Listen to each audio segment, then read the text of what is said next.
दोस्तों, क्या आप जानते हैं कि पबजी में सबसे ज्यादा किल्स का रिकॉर्ड किसके नाम है और ये रिकॉर्ड कितने किल्स का है? या फिर ये कि डोनाल्ड ट्रंप के व्हाइट हाउस का बंकर अंदर से दिखता कैसा है? नहीं? अच्छा, फिर ये बताओ कि रेलवे ट्रैक के बगल में एल्यूमिनियम के इन बॉक्सेस का क्या काम होता है? इन सवालों के जवाब अगर आप नहीं भी जानते तो जान जाओगे आज के इस इनक्रेडिबल फैक्टिफाइंग सफर के बाद।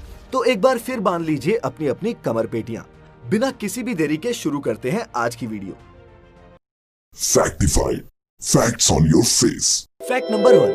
दोस्तों, आपने भी ध्यान दिया होगा कि जब मच्छर हमें काटता है तब हमें तुरंत तो इसका पता नहीं चलता, लेकिन कुछ देर बाद मच्छर द्वारा काटी गई जगह पर एक लाल सा निशान बन जाता है जिस पर खुजली भी होने लगती है। लेकिन दोस्तों, क्या आप जानते हैं कि ऐसा क्यों होता है? अगर नहीं तो बता दूं कि मच्छर अपनी सूंड, जिसे अंग्रेजी में प्रोबॉस्किस कहते हैं, उसे हमारी स्किन की लेयर्स में गड़ा देता है। कटी हुई जगह पर ब्लड क्लॉट ना हो, इसके लिए भी मच्छर के पास एक खास इंतजाम होता है। अपनी लार के साथ वो एक स्पेशल एंटी कोएगुलेंट भी काटने वाली जगह पर छोड़ता है, जिससे कुछ देर के लिए ही सही आपके शरीर का वो छोटा सा हिस्सा सुन्न पड़ जाता है, जिस दौरान मच्छर आराम से अपनी ड्रिलिंग चालू रख सकता है। दोस्तों, इन्हीं एंटी कोएगुलेंट से पैदा हुई एलर्जी के प्रतिरोध में शरीर हिस्टामाइन बनाता है और काटी हुई जगह पर हमें खुजली होने लगती है। अब ऐसा मत कहना कि पता नहीं। Fact number 2। दोस्तों, क्या आप जानते हैं कि पबजी में हाईएस्ट किल्स का रिकॉर्ड किसके नाम है और उसने कितने किल्स किए थे? शायद आप में से कुछ पबजी खेलने वाले यकीन ना करें, लेकिन अबू खलील नाम के एक सीरियन पबजी स्ट्रीमर का 92 किल्स के साथ पबजी में सबसे ज्यादा किल्स का वर्ल्ड रिकॉर्ड है। हालांकि G2G गेमिंग के नाम से एक यूट्यूब चैनल चलाने वाला अबू एक अच्छा पबजी प्लेयर है, लेकिन ये रिकॉर्ड उसने अपने अविश्वसनीय गेमिंग स्किल्स के दम पर नहीं, बल्कि एक गेम ग्लिच के बूते बनाया था। हुआ क्या कि एक गेम की शुरुआत में ही अबू की लॉबी के ज्यादातर प्लेयर्स गेम के ग्लिच की वजह से डिस्कनेक्ट हो गए और एक ही जगह लैंड कर गए। अबू ने इन प्लेयर्स को तो वहीं खत्म कर दिया, लेकिन बाकी के इक्का दुक्का ऑनलाइन प्लेयर्स को भी फिनिश करके 92 किल्स के साथ इस मैच में उसने चिकन डिनर भी जीता। लेकिन दोस्तों, ई स्पोर्ट्स में कुछ भी हो सकता है। इसका एक और सबूत ये है कि पबजी का लॉन्गेस्ट डिस्टेंस से किल 6766 मीटर है। पबजी के डेवलपर्स का कहना है कि ये गोली स्टालबर से चली थी और प्रीमोस में जाकर किसी प्लेयर को लगी, जिसने उसकी जान ले ली। अब अगर आप ये गेम खेलते हैं तो शायद आप ये समझ जाएंगे कि ये कितना नामुमकिन सा है। खैर, पबजी में आपके हाईएस्ट किल्स कितने हैं? नीचे मुझे कमेंट करके बताएं। Fact number 3। दोस्तों, अमेरिका में हाल ही में हुई जॉर्ज फ्लॉयड की हत्या के बाद वहाँ के लोगों द्वारा काफी विरोध प्रदर्शन किया गया, जिसके बाद ये खबर भी आई कि अमेरिकी प्रेसिडेंट ट्रंप को सिक्योरिटी ऑफिशियल्स व्हाइट हाउस के बंकर में ले गए थे। लेकिन दोस्तों, क्या आप जानते हैं कि ये कौन सा बंकर है और इसके अंदर क्या होता है? नहीं जानते तो बता दूं कि इस बंकर को PEOC यानी कि प्रेसिडेंशियल इमरजेंसी ऑपरेशन सेंटर भी कहते हैं। ये व्हाइट हाउस के ईस्ट विंग के नीचे एक अंडरग्राउंड फैसिलिटी है जो इमरजेंसी सिचुएशन में अमेरिकन प्रेसिडेंट और दूसरे हाई ऑफिशियल्स को सुरक्षित रखने के लिए बनाई गई थी। इस बंकर का निर्माण सेकेंड वर्ल्ड वॉर के दौरान अमेरिकन प्रेसिडेंट रूजवेल्ट ने करवाया था। और दोस्तों, ये इतना सिक्योर है कि अगर कोई व्हाइट हाउस पर न्यूक्लियर, केमिकल या फिर रेडियोलॉजिकल वेपन से भी हमला करता है, उस स्थिति में भी बंकर पर कोई असर नहीं पड़ेगा।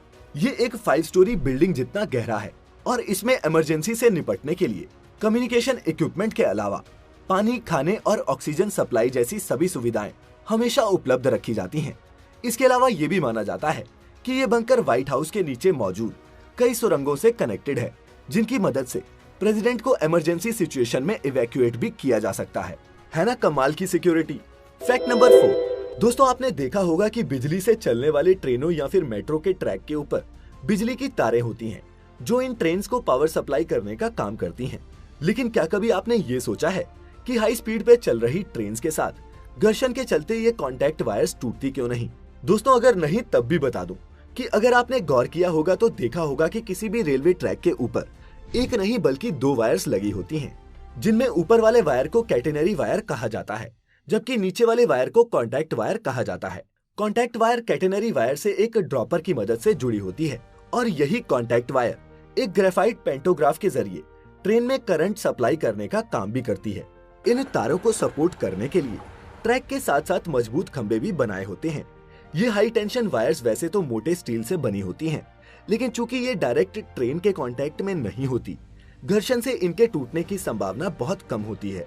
सिर्फ पेंटोग्राफ की ऊपरी ग्रेफाइट प्लेट को नियमित तौर पर बदला जाता है। तो कुछ समझे। Fact number 5। दोस्तों, हमने फिल्मों में अक्सर देखा है कि जब किसी अपराधी को फांसी पर लटकाया जाता है उस वक्त वहां चंद लोग ही मौजूद होते हैं। एक जुडिशियल एग्जीक्यूशनर, एक मैजिस्ट्रेट, डॉक्टर और कुछ पुलिस वाले। लेकिन दोस्तों, ये फैक्ट नहीं है।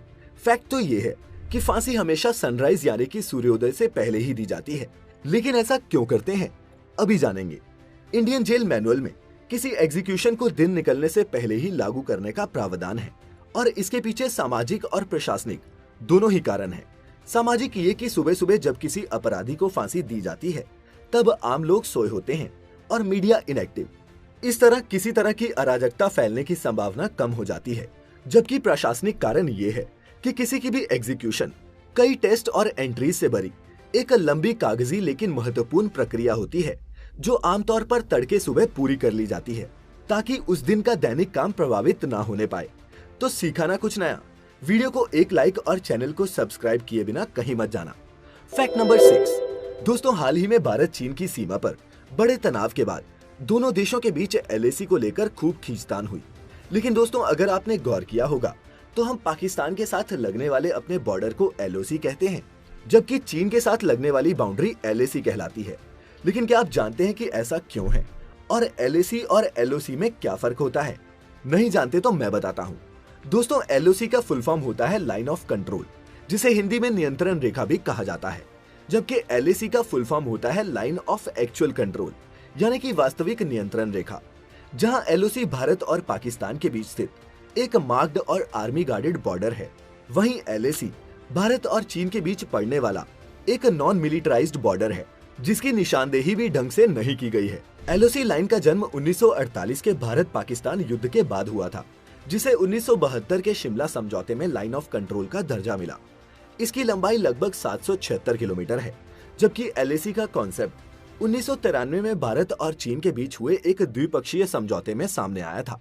दोस्तों, LAC भारतीय नियंत्रण क्षेत्र को चीनी नियंत्रण क्षेत्र से अलग तो करती है, लेकिन जमीनी स्तर पर यह कोई ठोस समझौता नहीं है और इसी कारण दोस्तों, इन दोनों देशों के बीच LAC को लेकर बराबर झगड़े होते रहते हैं। Fact number 7। दोस्तों, क्या कभी आपने हेलीकॉप्टर मनी का नाम सुना है? और अगर सुना है तो क्या आप जानते हैं कि हेलीकॉप्टर मनी क्या होती है? अगर नहीं दोस्तों, तो आपको बता दूं कि हेलीकॉप्टर मनी का इस्तेमाल किसी देश की डूबती हुई अर्थव्यवस्था को एक गहरी मंदी से बाहर निकालने के इरादे से किया जाता है। आज जब कोरोना वायरस के कारण पूरी दुनिया में वैश्विक मंदी के आसार बन चुके हैं, तब दुनिया के कई देश जैसे जापान, अमेरिका, कनाडा और साउथ कोरिया जैसे देश अपने नागरिकों के हाथों में पैसे थमा रहे हैं, जिससे मार्केट में डिमांड की कमी ना आए और अर्थव्यवस्था डूबने से बच जाए। दोस्तों, मंदी से बचने के इस उपाय को हेलीकॉप्टर मनी का इस्तेमाल कहते हैं। इसमें होता क्या है कि रिजर्व बैंक नोटों को प्रिंट करता है और सरकार को दे देता है ताकि वे जनता में बांट दे, जिससे लोग अपनी मूलभूत जरूरतों को पूरा कर सकें। डिमांड बनी रहती है तो मैन्युफैक्चरिंग और सप्लाई ठप नहीं पड़ती और अर्थव्यवस्था ज्यादा धीमी पड़ने से बच जाती है। वहीं दोस्तों, हेलीकॉप्टर मनी की मदद से देश की अर्थव्यवस्था में रुपयों की सप्लाई तो बढ़ जाती है, लेकिन देश की करेंसी की वैल्यू कम हो जाती है। यानी कि आगे आने वाला टाइम उन्हीं गरीबों के लिए थोड़ा ज्यादा मुश्किल हो जाता है जिनके लिए आज ये पैसा बाजार में उतारा जाता है। इसीलिए हेलीकॉप्टर मनी का इस्तेमाल सरकारें बड़ी सोच समझ के ही करती हैं। Fact number 8। दोस्तों, अगर आप ट्रेन से रेगुलर सफर करते हैं तो आपने ट्रैक के बगल में लगे इन एल्यूमिनियम बॉक्सेस को जरूर देखा होगा। लेकिन दोस्तों, क्या आप जानते हैं कि इन बॉक्सेस का क्या काम होता है और ये वहां क्यों फिट किए जाते हैं? अगर नहीं तो दोस्तों, आपको बता दूं कि ट्रैक के हर 4 से 5 किलोमीटर पर फिट होने वाले ये बॉक्स ट्रैक से गुजरने वाली ट्रेन की स्पीड, डायरेक्शन और उनके पहियों के एक्सेल को गिनने का काम करता है। इन एल्यूमिनियम के बॉक्सेस के अंदर एक स्टोरेज डिवाइस होता है जो एक तार की मदद से पटरी से कनेक्टेड होता है। जैसे ही बॉक्स के पास से कोई भी ट्रेन गुजरती है, इसका मीटर ये काउंट कर लेता है कि उस ट्रेन में कितने एक्सेल लगे हुए थे। अब एक ट्रेन में कितने एक्सेल हैं, ये डिपेंड करता है इस पर कि उसकी बोगियों में कितने चक्के लगे हैं। जैसे कि मान लीजिए कि एक ट्रेन में 4 चक्के हैं, तो उसमें 2 एक्सेल इन 4 चक्कों को आपस में जुड़े होंगे। और मान लीजिए ट्रैक से गुजर रही ट्रेन 20 बोगी की है, तो उसमें कुल 40 एक्सेल होंगे। अब आप सोच रहे होंगे कि ये एक्सेल क्यों गिनते हैं, तो मैं आपको बता दूं कि ये एक्सेल काउंटर बॉक्स ये काउंटिंग ये कंफर्म करने के लिए करता है कि पूरी ट्रेन उस पॉइंट से गुजर गई है या नहीं। ये एक्सेल स्टोरेज डिवाइस इन एक्सेल्स को काउंट करके आगे 4 से 5 किलोमीटर बाद लगे हुए बॉक्स को ये इन्फॉर्मेशन भेजता है कि अभी जो ट्रेन गुजरी है उसमें 40 एक्सल थे। फिर जब वही ट्रेन अगले बॉक्स से होकर गुजरती है तो वो बॉक्स भी ये चेक करता है कि उस ट्रेन में 40 एक्सल थे या नहीं, और अगर अगले बॉक्स की काउंटिंग में कुछ गड़बड़ी पाई जाती है तो वह तुरंत नजदीकी रेलवे स्टेशन को इन्फॉर्म कर देता है कि ट्रैक से गुजर रही ट्रेन में कुछ गड़बड़ी है। Fact number 9। दोस्तों, क्या आप जानते हैं कि बैलून यानी कि गुब्बारों के फूटने पर एक पॉप साउंड क्यों आती है? नहीं जानते तो बता दूं कि इस आवाज के पीछे गुब्बारे का लचीलापन ही जिम्मेदार होता है। दरअसल गुब्बारे रबर, लेटेक्स, नायलॉन और पॉलीक्लोरोप्रीन जैसे लचीले मटेरियल से बनाए जाते हैं, जिसमें जब हम हवा भरते हैं तो इसी लचीलेपन की वजह से इनका आकार फूलकर बड़ा हो जाता है। अब एक फूले हुए गुब्बारे के अंदर इलास्टिक टेंशन की वजह से एयर प्रेशर बाहर के मुकाबले बहुत ज्यादा होता है, और इसमें पिन मारने या फिर इसे फोड़ने पर गुब्बारे के अंदर का यही एयर प्रेशर एक पॉप साउंड के साथ झटके से आजाद हो जाता है। दोस्तों, आप इस आवाज की तुलना किसी एयरगन की आवाज से भी कर सकते हैं। Fact number 10। दोस्तों, आजकल आपने आसपास या सोशल मीडिया पर ये लोल शब्द बहुत सुना होगा। कई लोगों को तो हर बात पर ये लोल लिखने की आदत सी होती है। लेकिन दोस्तों, क्या आप जानते हैं कि लोल यानी कि LOL का मतलब क्या है?